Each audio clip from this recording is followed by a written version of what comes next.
This is the Big O Show. This is the Big O Show.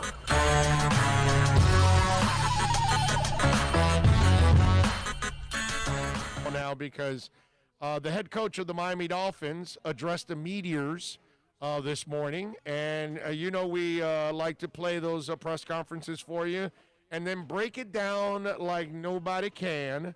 So let's hear from the head coach of your Miami Dolphins as Mr. Brian Flores addressed the media. Flo, good morning. You got a stretch of 2 games here in the next, I guess, nine days or so. Has there any thought of possibly sitting Davante out the next 2 games to nurse his hamstring injury, or are you guys going to try to manage this to see if he can go on Sunday? Well, we're just taking it one day at a time. I've been rehabbing. He's been getting treatment, so we'll see what this looks like today.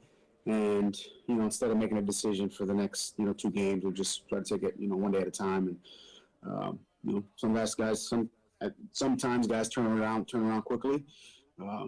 If it takes more time, then that's what it is. And we'll just try to make the best decision for Davante and obviously for the team. Now remember, what he's doing there is he's going to try to keep Buffalo a little off balance because Buffalo doesn't know if he's going to play or not. My professional opinion here on this, okay, from experience, Davante Parker has no shot at playing this week. Okay? It's an injury-prone player that already had a hamstring injury going into that game. It was already kind of sore, and then he aggravates it in the game. You're going to rest him for a couple days and then play him again? That's not going to happen. Davante Parker will be out for this game against the Bills, and Fitz and company will have to adjust. Preston Williams, you're in your second year. The tough part for that kid is he's coming off a knee injury, and he is not going to be himself until next year, okay? But he's got to fight through the dead leg at times that he's going to have because he's not going to be 100%. He's going to have good days, and he's going to have bad days because that leg is not 100%. It's what we talk about with Tua. You want to give Tua the proper time to heal so he will be better prepared to take hits and to be able to get up. But if it's not completely healed and then he starts taking hits, that will become a problem.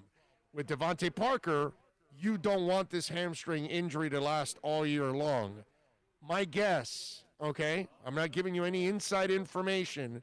I'm just telling you what my guess is, and from experience, I believe Parker doesn't play at all this week. I think it's really smart to keep him out. It sucks against Buffalo because they got a killer defense, and it's going to be a bitch to score on them.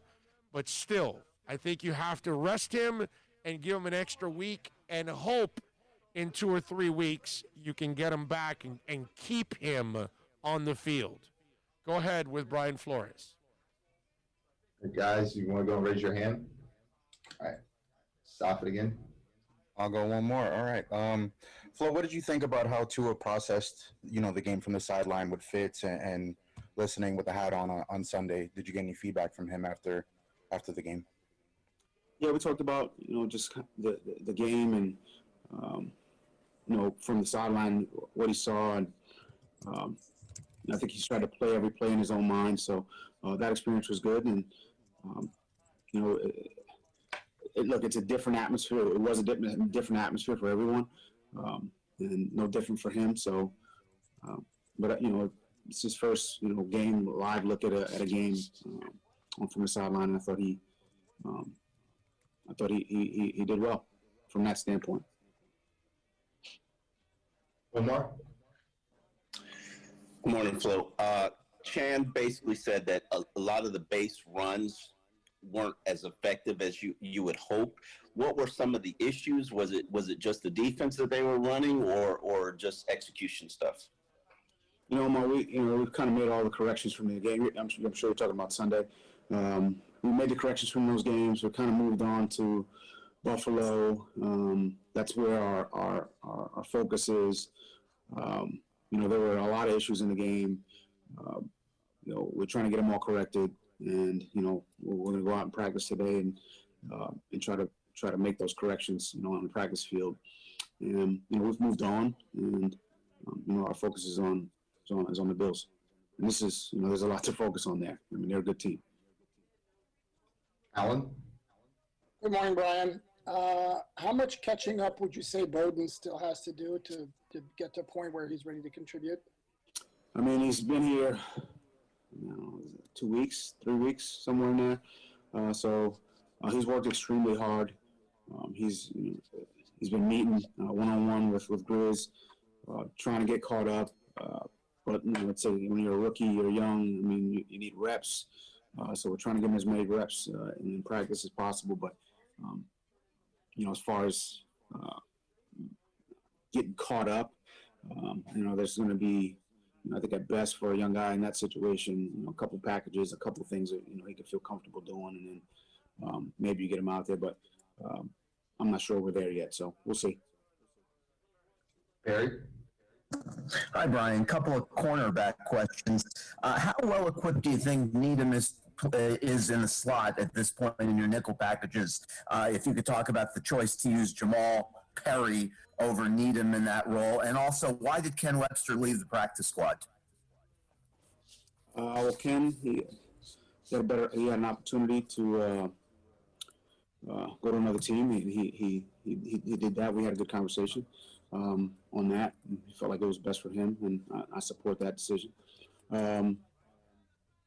Nick Needham versus Jamal Perry. Well, Nick's practiced well. Jamal's practiced well. Nick spent a little bit more time on the perimeter over the course of training camp. Jamal was more inside. But, we have a lot of confidence in both guys. And obviously they'll both go out there and practice, compete this week, and we'll see how it goes. When it comes to that decision there to go with Jamal over Nick, what I love about the coach is that he's going to give the guy that he feels is the best player the opportunity to play. And Nick Needham came out of nowhere last year. We all know that. And he kind of explained where one guy was more comfortable inside. So if you're using him in the nickel and dime packages, if he felt Jamal had the better hips and could change directions a lot easier. And I always remember when Pat Surtain was breaking in, and Pat did not play on the boundary at first. He had to play in the nickel package. But at first, he was behind Terrell Buckley too, right? And so they were using him at least in the nickel package. And I remember at times people were talking about, well, what happened with Madison? How come they don't try him there? And Madison wasn't suited to play inside. Whereas Surtain had the skill set that he could play inside and outside. And just because you're a boundary corner doesn't mean that just because you play on the outside, you can play in the inside. Because that receiver can turn you in either direction at any time. And you have to be fluid to be able to go one way or the other. And so if he feels Jamal is better suited for that position and that Nick Needham might be better suited to be a backup on the outside, then now you have your answer. You know what I mean? But in the end, was Nick, the whole thing, it's funny because when somebody explodes onto the scene, you had nobody on your team. So Nick was able to elevate himself because he didn't have a lot of competition.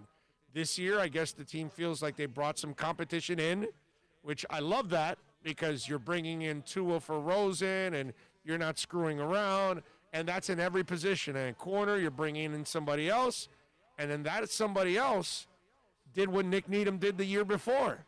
Nick Needham came out of nowhere and earned playing time. Jamal's doing the same now. So it's not really a controversy, okay? We're only in the beginning of year 2. We got a coach that's still figuring out all his players and their strengths. Go ahead, Bill.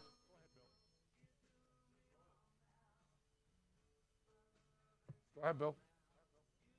Yeah, Flo, I wanted to ask just about the running back situation and how do you balance, wanting to use an explosive player more like Matt Breida, incorporating him more into the play calling while also rewarding a player like Myles Gaskin, who's had a very good camp and continues to practice well? We try to play the guys who are productive and who go in and give you positive plays, and but but we're game plan specific, and the guys we feel like are give us the best chance to have a productive play or a productive series or best in the situation. Those are the guys who we're going to stick in the game, and that's offensively, defensively, in the kicking game. And it's really it's specific to the play, specific to the situation. But the guys who are in there and are productive, I'll say more times than not, they're going to continue to play. So it's just what I told you before with Needham and Jamal, right? That it's who he feels is better. And so now, and I love the way Tolentino asked the question, because Tolentino didn't ask the question like, why aren't you playing Breida? He asked, hey, what is your philosophy on rewarding a guy like Gaskins, who's been playing and practicing really well, to a guy like Breida, who is a speedster and a guy that you need, you want to, put in your offense. And in the end, the coach says there are two things in there in those comments. We're scheme specific. So from one game to another, depending on the kind of defense you're facing or offense, they are going to use different players for different skill sets. Okay? So clearly he felt Gaskins was better suited for this one. And then on top of all of that, he then said, we're going to play the guys that are playing the best.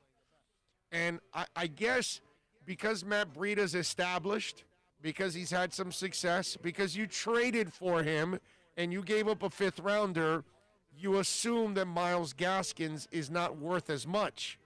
But this is a team that is going to bring in competition. They don't care if they currently have somebody. They'll bring somebody else in at that same position because they want to make that position even better by competition or by depth. And that's why I told you on Monday that the Myles Gaskins success should not be viewed as some kind of a controversy with Breida. It should be viewed as a hell of a positive for the Dolphins. Because if you can count on Breida, now you know you can also count on Gaskins. That tells me you have more depth now. And then Jordan Howard will not be used the way you use Breida and the way you use Gaskins. And those two guys cannot do some of the things that Jordan Howard's going to do on 4th and 1 and goal line situations. You want Jordan Howard being the hammer in those situations. Those guys aren't hammers. Everybody's got a role. There's a reason. There's a rhyme and a reason to what they're doing. Go ahead, Bill. Go ahead. Joe Shad. Good morning, Flo. I wanted to ask you about Xavier. How is he feeling having played in the first game? How did he come out of that? I think he came out well. It's good to get in there, get some snaps. It's been a while since he played, so he came out well. Thought he did some good things, and we'll continue to move him along and get him more reps this week and see how it goes. Omar? Let me tell you something. That's a really important question by Joe Shad, because it's Wednesday, okay? And I don't mean that anything by Wednesday, that, hey, I'm telling you it's Wednesday. What I mean is you played on Sunday. You're now 3 days removed from that. And here's a guy that's been rehabbing, had to come back from COVID too. They had him out there practicing for a couple of weeks before he ended up playing, and he played the game. And it's really important to find out where he is a couple of days later, because that's when all the soreness steps in. You guys know it. Everybody that has worked out, you injure yourself, whatever. A couple of days later is when you start to feel everything, right? You know what I mean? And yeah, exactly. So you're on a Wednesday. Day 2, ouch. Yeah, so you're on a Wednesday from Sunday, so you're several days out. So it's good to hear from the coach that X is feeling good playing that game, okay? And listen, that's going to be one of the positives of this team is that secondary. That secondary is going to fuel what they do up front in that front seven. They are going to help that front seven be a lot better. So it's really good news to hear that X is not feeling anything on a Wednesday playing from a Sunday for the first time. Go ahead, Bill. I want to ask you about the receivers that the Bills have. The boundary guys didn't get challenged much against New England. I'm assuming you expect a little bit more action on the outside this week. Oh yeah, these are This is a very good group of receivers. It's a really good overall offense. Receivers, backs, tight ends, O-line, Diggs, John Brown, Beasley.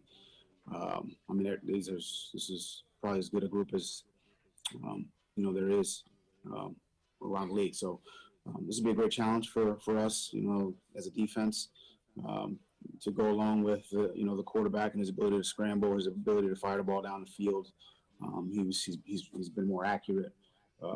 They pose a lot of issues. So we've got to do a great job with our communication. We've got to do a great job with our fundamentals technique. We've got to do a great job across the board to try to limit this offense. But they're good. Adam? Fitz throughout his career has had good games, he's had bad games like any player. In your conversation with him this week, what makes you confident he's going to bounce back and have a good game this week? He's a competitive player. That's what makes me confident. He's a competitor. He's had success in this league. He's bounced back before, and like you said, and hopefully this is just played a tough game. I think everyone feels like they could have played better. Feels like it could have been better last week. So we just go back to the drawing board, go back to work, do a good job in the meetings and the walkthroughs and the practice, and try to be better this week. And that's Fitz. That's everyone else on the team as well. So myself included. And I have confidence that he'll play well, and the entire team will do everything they can to play well this week. How? Wanted to get your take on Brandon Jones and the game he had Sunday, what you saw in film of him, and if you think he can continue to have such an active role in the defense.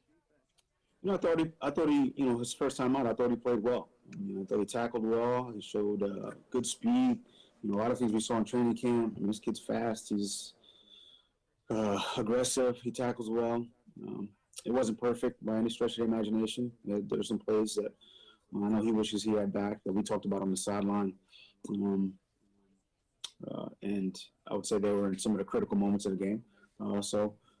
Hopefully he learns from them. It's like every play for these young guys, it's a learning experience, and he comes out and plays a little bit better this next week.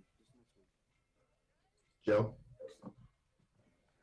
Flo, when I watched the Bills game on Sunday, I noticed that the quarterback, Allen, fumbled twice. I'm just curious, what's the approach you want your players to take relative to just get the guy on the ground versus here's an opportunity to strip? I think that's something that's talked about extensively, really, on every team. You want to tackle well, you want to get them on the ground. There are opportunities. If there's an opportunity to knock the ball off, when to take those opportunities, and that's for anyone who's played, it's do I try to knock it out? Do I make the tackle? If I knock it out, or don't knock it out and miss the tackle, then I'm going to get yelled at. If I everybody teaches it, knock it out, then I'm everyone's favorite player. You know what I mean? That's kind of the conundrum every player's in. At the end of the day, we got to be a good tackling team. We got to try to limit yards. We want to try to force turnovers. Every team does this. And some players, more numbers, every team teaches it. When that opportunity presents itself, every player tries. They take advantage of it when they. Every coach wants you to try. Itself. So we've got to, and we practice it every day, and we try to. Show them instances where those opportunities present themselves, and when to try to take advantage.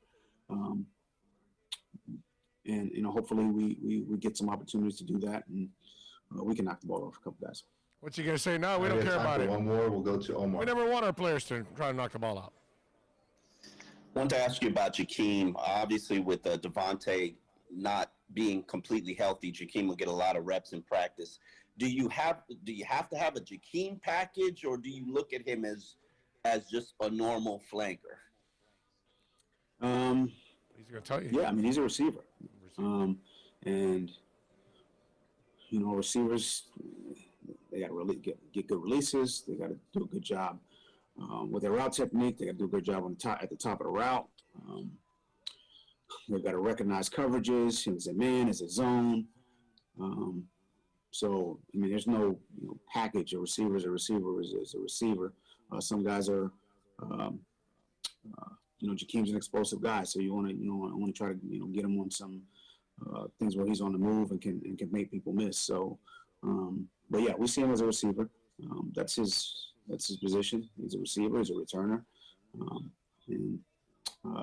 No package. I mean, we just run the plays, and if it's a post, he's running a post. If it's a slant, he's running a slant. If it's an out route, he's running an out route. And if he's open, we try to get it to him. Listen, no coach is going to tell you, well, no, he's a specialist, and we'll only have a couple package for him, and that's when we're going to use him, because then you give it away to the other team. They're not going to tell you Jordan Howard sucks at pass catching. No, Jordan Howard's a good running back. He's going to help us in many areas. He's going to run the ball hard for us. We'll pass it to him when we can. They're not going to tell you, when we have Jordan Howard in the game, we're not really going to pass a lot to him. They're not going to tell you that, okay? Even though Jordan Howard is a specialist, even though Jakeem Grant is a specialist, the coach is not going to tell you that. So I get what Omar was trying to get to, but there was no way that he was actually going to give it away like that about Jakeem Grant. But he will become a bigger part of the offense now that you have lost, Devontae Parker here. Probably for a couple of weeks. That should end up becoming one hell of a challenge for this football team. So there is the head coach.